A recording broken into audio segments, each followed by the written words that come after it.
দেখুন, এই প্রাথমিকের যে নিয়োগ প্রক্রিয়া হয়েছিল সেখানে প্যানেল পাবলিশই হয়নি। বোর্ড যে কথা বলছে যে ওই ডিপিএসসিগুলোতে প্যানেল পাবলিশড হয়েছে, ডিপিএসসি ছিল না। 2015-র পরে এই গোটা রাজ্যে ডিপিএসসির মিটিং হয়েছে নাকি? ডিপিএসসি মানে একটা ফুল বডি, 44 জনের বডি। ওই সমস্ত জেলায় জেলায় টাকা তোলার জন্য একজন করে ওই শাসক দলের নেতা নেত্রীদের ডিপিএসসি ওই চেয়ারম্যান করে বসে রেখে দিয়েছে বেশিরভাগ ক্ষেত্রেই। ফলে ওটা চেয়ারম্যান মানে ডিপিএসসি না। 2011 সালে সর্বশেষ ডিপিএসসির ভোট হয়েছে, 4 বছরের টার্ম শেষ হয়ে গেছে 2015-য়, নিয়োগ প্রক্রিয়া 2016। কোনো ডিপিএসসি ছিল না। তো ডিপিএসসি যে বডিরই অস্তিত্ব নেই, তো সে আবার প্যানেল পাবলিশ কী করবে? ফলে একদিকে ডিপিএসসি ছিল না, প্যানেল পাবলিশড হয়নি। শুধু তাই না, যে কাজ করার কথা ছিল সিলেকশন কমিটির, সেই কাজ করেছে একটি কোম্পানি, যে কোম্পানির বেশিরভাগ ওই মালিক যারা আর কি কোট অ্যান্ড কোট, তারা সব মারা গেছে। একজনই সার্ভাইভিং মেম্বার আছেন, সে একটা এভিডেভিট দিয়েছে। সেই এভিডেভিট থেকে পরিষ্কার হয়ে গেছে যে কিভাবে এই গোটা সিস্টেমেটিক ফ্রডটা হয়েছে। টেট 2014 সেই একই কোম্পানি করলো। সে ওএমআর রেভলিউশন থেকে শুরু করে প্রতিটি কাজ সে করলো। তারপরে সেই একই কোম্পানি তারাই আবার সিলেকশন প্রসেস কন্ডাক্ট করলো। তাহলে বোর্ড কেন, ডিপিএসসি কেন, এই আইন কেন? শুধুমাত্র একজন বোর্ডের মাথায় একজনকে বসিয়ে দেওয়া হবে, শাসক দলের নেতা, তিনি এমএলএ হবেন, আর ওই আরেক প্রাইভেট কিছু বডিজকে দিয়ে বাজার থেকে টাকা তোলা হবে। এটাই হয়েছে। 2016 সালে তো অ্যাকচুয়ালি বাজার থেকে টাকা তুলেছে একটা প্রাইভেট কোম্পানি, আর হচ্ছে ওই বোর্ডের মাথায় একজন ব্যক্তি, ওয়ান ম্যান শো ছিল। ফলে এই যে পুরো পদ্ধতিটা হয়েছে, নিয়ম নীতির কোনো তোয়াক্কা করেনি। 2015 সালে সর্বশেষ ডিপিএসসির মিটিং হয়েছে, 2016 সালের নিয়োগ প্রক্রিয়া সেপ্টেম্বর মাসে তার বিজ্ঞপ্তি হয়েছে, তারপরে ডিপিএসসির মিটিং হয়নি। তার 1 বছর আগে ডিপিএসসি লাস্ট মিটিং হয়েছে। সেই ডিপিএসসি প্যানেল পাবলিশ করে কি করে? ডিপিএসসি তো নেই।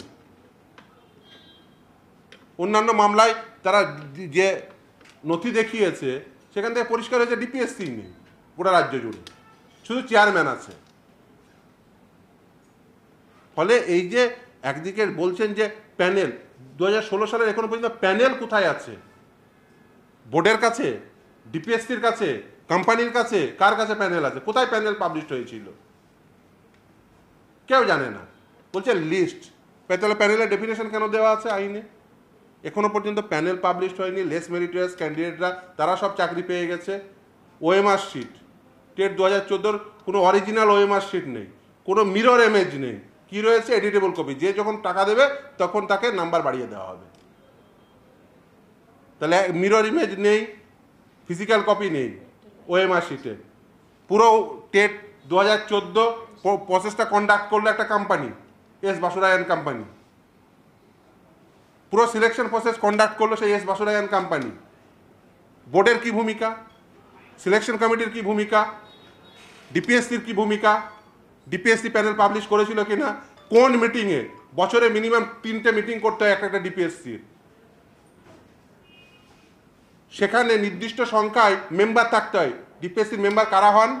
সেই জেলার ডিআই, এমএলএরা, পঞ্চায়েত সমিতির মেম্বার, মিউনিসিপ্যালিটির মেম্বার। আপনি প্রতিটি জেলায় খোঁজ নিয়ে দেখুন যে সর্বশেষ সেই গোটা বডির মিটিং কবে হয়েছে। এই যে প্যানেল পাবলিশ হয়, প্যানেলকে অ্যাপ্রুভ করাতে হবে। কোন ডিপিএসসির মিটিংয়ে প্যানেল অ্যাপ্রুভ হয়েছে? কোনো নথি নেই। সব কিছু শুধু ওয়ান ম্যান শো করে বাজার থেকে টাকা তুলবো। ওয়ান ম্যান শো করেছে আর বাজার থেকে টাকা তুলেছে, প্রাইভেট কোম্পানিকে দিয়ে বাজার পুরো সিলেকশন প্রসেস কন্ডাক্ট করিয়েছে আর বাজার থেকে টাকা তুলেছে, অ্যাপয়েন্টমেন্ট দিয়েছে। আচ্ছা, আরেকটা প্রশ্ন হচ্ছে 2016 সালে দুর্নীতির শিকার হওয়া চাকরিহারাদের ফের পরীক্ষা দিতে হলো, কিন্তু 2022 সালে পরীক্ষা দেওয়ার পরেও আজও নিয়োগ নেই। এই রাজ্য কি আদৌ পরীক্ষা দিয়ে কি এই রাজ্যে পরীক্ষা দিয়ে চাকরি পাওয়া যায়? দেখুন, টেট 2022 কন্ডাক্ট হওয়ার পরে এখনো পর্যন্ত তার সাপেক্ষে কোনো নিয়োগ হয়নি।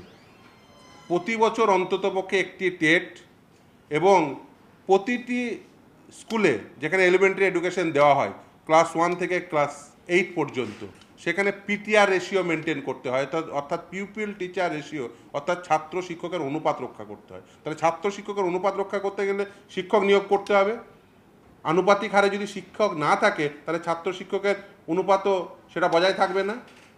অত্যন্ত দুর্ভাগ্যজনক যে এই রাজ্যের যে ছাত্র শিক্ষকের অনুপাত সব থেকে খারাপ গোটা দেশের মধ্যে। শিক্ষক অ্যাপয়েন্টমেন্ট হচ্ছে না, ছেলেমেয়েরা টেট পাস করে বসে আছে, তাদের মিনিমাম এলিজিবিলিটি ক্রাইটেরিয়া থাকা সত্ত্বেও তারা অ্যাপয়েন্টমেন্ট পাচ্ছে না, কারণ কোনো প্রকার অ্যাপয়েন্টমেন্টের নোটিফিকেশন হচ্ছে না, অ্যাপয়েন্টমেন্ট প্রসেস কন্ডাক্ট হচ্ছে না।